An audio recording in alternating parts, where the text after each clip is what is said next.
आइए इस सेशन में हम जानकारी लें किस प्रकार हम किसी पहले से सेव फाइल को ओपन कर सकते हैं। इसके लिए हमें, जैसे हमारे पास यहाँ कोई भी फाइल अवेलेबल नहीं है, तो सबसे पहले फाइल पर जाना है।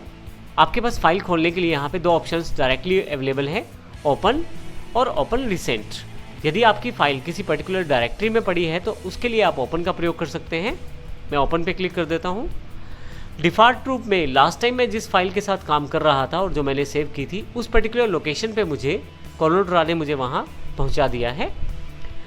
आप यदि इस पर्टिकुलर लोकेशन पे नहीं हैं, कहीं और हैं, मान लीजिए डॉक्यूमेंट्स पे हैं, तो आप इस पर्टिकुलर लोकेशन को एक्सेस करें दोबारा जहाँ पे आपकी फ़ाइल है। जैसे कि मेरी फ़ाइल जो है वो सॉफ्टवेयर सेक्शन में ई ड्राइव में है।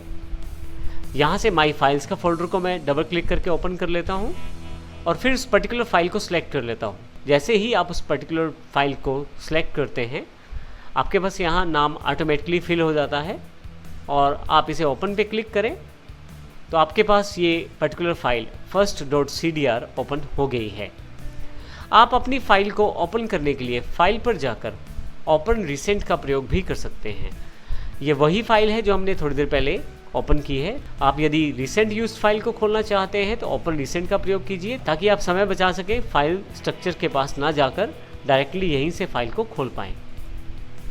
इसके अतिरिक्त फाइल को खोलने के लिए आपके पास यहाँ स्टैंडर्ड टूल बार पे ओपन का बटन दिया गया है। यदि मैं इसे क्लिक करूं तो मैं फिर से उस पर्टिकुलर फाइल को सिलेक्ट कर सकता हूं जिसे मैं खोलना चाहता हूं। एक और ऑप्शन आपके पास अवेलेबल है कंट्रोल ओ के रूप में।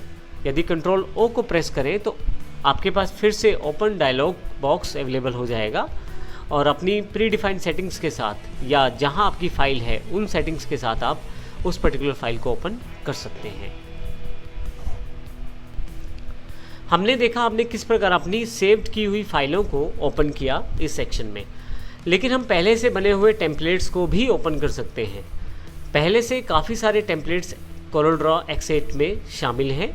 आप इन पहले से डिफाइंड टेम्पलेट्स को प्रयोग करके सुंदर सी डिज़ाइंस आसानी से बना सकते हैं और उन एग्जिस्टिंग डिज़ाइंस को प्रयोग करते हुए अपनी ड्राइंग को आसान कर सकते हैं।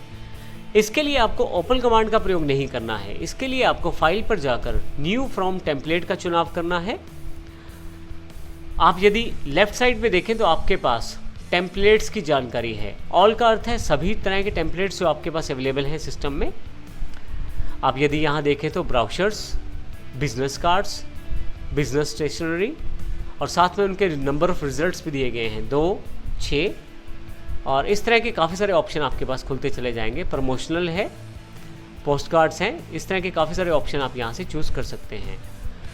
फाइनली जिस तरह का ब्राउज़र मैं चुनना चाहता हूँ या जिस तरह का बिजनेस कार्ड मैं चुनना चाहता हूँ उसको सिलेक्ट करूँगा और फाइनली यहाँ से ओपन करूँगा। मैं ओपन करते ही ये फाइल मेरे पास ओपन हो जाएगी।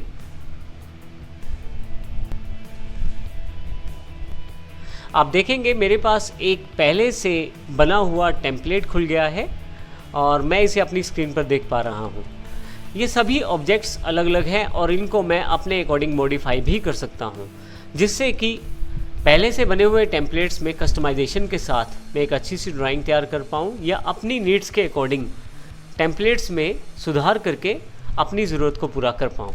तो इस प्रकार हमने इस सेशन में देखा किस प्रकार फाइल को ओपन किया जा सकता है और पहले से बने हुए टेम्पलेट्स को आप किस प्रकार से ओपन करके अपनी आवश्यकता अनुसार प्रयोग कर सकते हैं।